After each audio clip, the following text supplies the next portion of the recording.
So anyways, all that being said, we played a lot of games. We've been thinking about a lot of games recently, and we were thinking it's time for another Who Would Play That. I think it is. It is. And so we're going to do, as usual, 3 games and categorize them into categories of different gamers or non-gamers. It's a who would play that. That's the question, right? And so my biggest thing on this is it's not a conversation about whether or not this is a good game or a bad game. Definitely Those conversations don't really interest us that much because we can talk about, I like that game or don't like that game, but that's a personal preference, subjectivity thing. It's a lot about fit. Who would that game be a good fit for? Yeah, this is kind of like we're trying to funnel certain people to certain games. And it's an important skill to know, right? Like, I know that for me, early in the hobby, I would get excited about a game. I'd have blinders on. I'd want anyone willing to play games to play it. And then I would be pretty bummed out when I'd have a bad experience because I didn't give one thought for 1 second about whether or not that group would want to play that game. Yeah. So for sure. This kind of discernment is setting you up to have more good game nights. Yes, you might have to leave the game you really want to play on the shelf, and we're really spoiled with a big board game group with diverse interests, and some people who are willing to play anything. So we know that we're spoiled, but right. I consider myself as a person who will play anything. I think that's why Who Would Play That has been difficult for me to really like tighten the reins on a little bit for Matt gave you the official L for saying root for beginners. He came over. We got a third party involved and official. It's like an L. intervention. So, anyways, the diversity in our game group. This first game that we're going to talk about is very interesting because fun is literally in the title. It is in this weird complexity where it's like kind of light but also super thinky and heavy, and it's just weird. And we're talking about Factory Funner. Factory Funner. Now, if you've never watched Who'd Play That before, here are our categories. We have Would You Play It With Your Spouse? And we understand that these are really subjective also. We're being general on purpose so that then we can have more of a conversation about, what is your spouse like? That's assumed, right? But in general, would you play with your spouse? Meaning, probably... Does it work as a 2-player? Does it work as a 2-player is one of the biggest things there. And does it have replayability, which I know that term, we'll have a whole podcast about that at some point, but is it one you'd want to bring back out over and over again? Because for our spouses, they want to get familiarized with the game and not just open a new one every night. Every night, can you imagine? What a world. Wow. Would your parents play it? In most cases, not really board gamers. Our parents didn't really get us into board games, or certainly not these board games. But they might be willing to play something if it hits just the right niches. And then we kind of go into beginner, intermediate, and high difficulty gamers. Hobbyist, right? And we refer to intermediate as cool friends. Cool friends, because they're cool with the game night. They're cool with busting out a game, especially if it's got an engaging theme, or they would definitely be down for like hidden roles. Those big moment type of games. Yeah. But they might be a little too cool for a big crunchy Euro that might rub them the wrong way. And then your gamers, your hobbyists, who we've been talking. We've been a little bit too like, gamers will play anything. We'll get to that maybe in a second. Yeah. I had that was another one of mine on the either end of the extreme was like, beginners should want to play everything, and gamers should just like be down for whatever. And that's Connor. If you ever want Connor to play a game, he'll probably say yes. So send me your request. We're getting into this. We're getting into Factory Funner. I'm gonna start us off with spouse. I'm gonna say no. Not mine, because it's like frantic in all the wrong places for her. She likes a negotiation game, and a game like Chinatown, you can have people yelling across the table and stuff like that. She actually really likes that, but the fact that you have to make a quick decision. So Factory Funner has kind of this engine building logistics puzzle combined with real time. Now the whole putting stuff on your board isn't real time. You got all the time in the world for that. But selecting kind of your engine piece for that turn, it's whoever takes it first. Okay, and we had fun moments. They were kind of like, no, you take it, take it. And that was part of the fun. I think that'd be stressful in all the wrong ways for my wife. Yeah. I also don't know 2-player. I think it's Jake's daughter actually told me, his 10-year-old daughter said it's more fun with more people. So that makes sense. More Is it played at options. 8 Oh, I don't know. or just 6? Golly So we played with jeepers, I 5. sure hope not. I think it's played with 6. 5. I think it's 6. Yeah, so I'm saying that spouse is out on this one, and I'm saying it just in general that it's not a 2-player, I don't think so. just period. Yeah, There's just better 2-player games. right. Then Wink. then we're moving on to parents, which is also a hard no. Yeah, no, what do we have Just to say skip about it. that? No. Skip it. Then we're getting into beginners. So here's what's funny, right? Like, I think if you present this the right way as a goofy, a beginner could definitely get overwhelmed by this. I think what makes this game so interesting is it's almost kind of like you could frame it as for beginners, and you could definitely frame it as for gamers, and it like kind of bookends this thing, and then like everything in between, it might miss. Really? I don't know how to exactly justify that, but like you could get someone together and be like, all right, it's kind of wacky, and just you're trying to connect all your stuff with the tubes.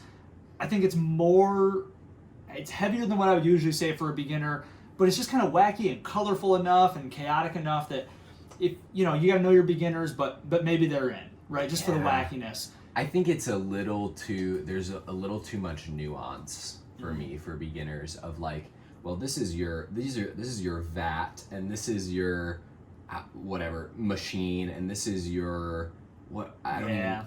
You're right. You talked me out of it. I don't think a beginner's not playing this. I think you're Cool Friends? wrong. If we're talking about Cool Friends as intermediate, I think you can get them there.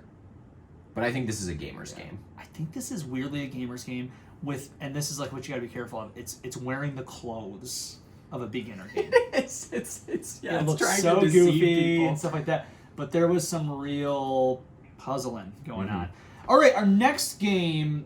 This is one that we found really interesting because as Connor and I were talking about, I'm going to kind of reverse this one. As Connor and I were talking about who'd play that, I already mentioned. We said we're kind of saying gamers will play everything. We played Sagrada. You had played Sagrada once before? Yes, just one time. I played Sagrada 8 or 9 times, like a good deal of times, maybe even more than that if I had to think about it. My wife loves Sagrada, so there's that one, I guess. But it's basically dice drafting. You've got a 4x5 window, and you can't put the same value of dice next to each other. You can't put the same color of dice next to each other. You're building a stained glass window. It's a pretty game. There is some kind of like, I got to think about that. We played it, Connor and myself, and our 2 friends were definitely gamers with a hard Z, okay? And what I would say is, it wasn't so bad, it just kind of fell flat. And from my recollection, no one really complained about it, no one seemed to be having a bad time, but it's just one of those moments, you're looking above the table, and it's kind of like, no one's going to be asking for a second play of this. Yeah, it didn't have the moment. It didn't have the tension. It didn't have the oohs and ahs. No. And it's a cool, light, like great introduction game for somebody. I don't even know if I would play this with like intermediates. I think part of the reason we played it was because it crossed a game off of Barry's top 1,000 list. He'd never played it before. Yeah. It's really popular, really well produced, and it just didn't hit. If I'm playing it with intermediates, it's the first game of the night or the last game of the night. It's not the main course of a game night. It's kind of... It's the warm-up or the cool-down. It's not the... Great for beginners. Yes, absolutely great for beginners. Works well with... you haven't played it with 2 yet. Works just fine with 2. I'm sure. I could get my parents to play this game. Oh. I think. You know what? I've said no to maybe every game for my parents. And when I say parents, I'm thinking almost of just like my family of origin, none of whom are really big board gamers. Yeah. There's a chance. I have a chance. Yeah, I have a chance with this one. It's such not a simple system. It really, there's nothing hard to understand about Although it. I am remembering that the first time I bought it that night, my oldest brother was visiting, and I tried to play it with him, and he was like real like sassy about it. So maybe not. Maybe not even my family. Maybe family shouldn't be on it for me. I should think of a different family shouldn't be on the list, period. Just like, they're just not playing a whole lot. Mm-hmm. Yeah. But when we bring up euchre, it's a hard yes. It's a hard yes on euchre. All right, last game for this segment. Did we hit them all? And spouses. Yeah, you said that was kind of automatic. Yeah.